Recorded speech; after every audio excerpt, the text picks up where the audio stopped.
compares a scan of your face to the picture on the chip in your passport. No more human error, says Customs and Border Protection Commissioner Gil Kurlikowski. In the past, we're holding up a very small passport picture, which can be up to 10 years old. JFK is the first airport to get these machines. Alex Silverman of WCBS News Radio 880 just 8 days ago reporting on the new biometric facial readers installed at New York's JFK Airport. Of course, those machines only work when passengers from arriving international flights actually go through customs, and apparently that's been a problem at JFK. Here's the way our parent website, Newsmax.com, reported the story. Passengers at JFK Airport allowed to exit without going through customs. Ironically, the day before customs officials showed off that new biometric contraption, travelers arriving at JFK aboard American Airlines Flight 1223 from Cancun were waved on through without having their passports or their bags checked. That's reportedly the second time in 3 months that customs officials have not checked international passengers coming into JFK on an American Airlines flight. If you need a brief geography refresher, remember, Cancun is a resort in Mexico. The cartels have had gun battles there, and plenty of Mexican nationals, whether from Cancun or elsewhere, have already come into the USA illegally. So it's not only our porous southern border that illegals, terrorists, and drug dealers can cross. Apparently, they can fly right into New York City and take a chance that customs won't bother checking who they are or why they're here. Can you say homeland insecurity? That's the way I see it.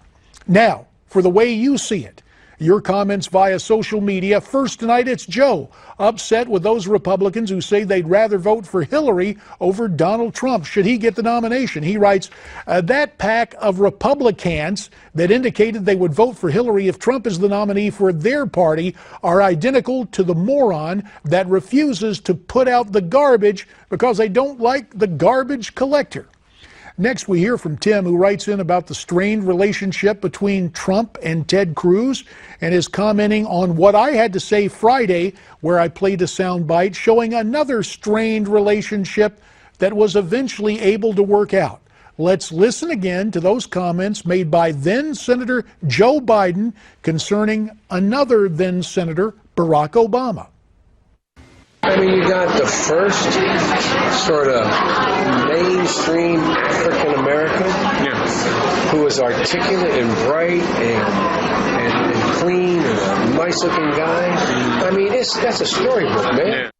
Tim writes in, I especially like the way you dealt with the question regarding a possible Trump-Cruz ticket and that throwback Biden clip.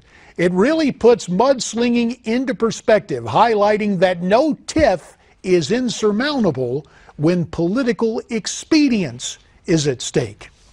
And last but not least, we hear from Deb, who writes in about author George Lamero's appearance on this program on Friday and the differences he highlighted between the top two Republican candidates.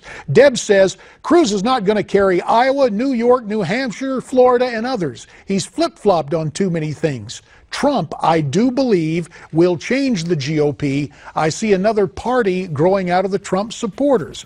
I see your comments coming to me if you use this address, newsmaxtv.com/comments. My closing comments, as always, stay brave, stay free, stay tuned.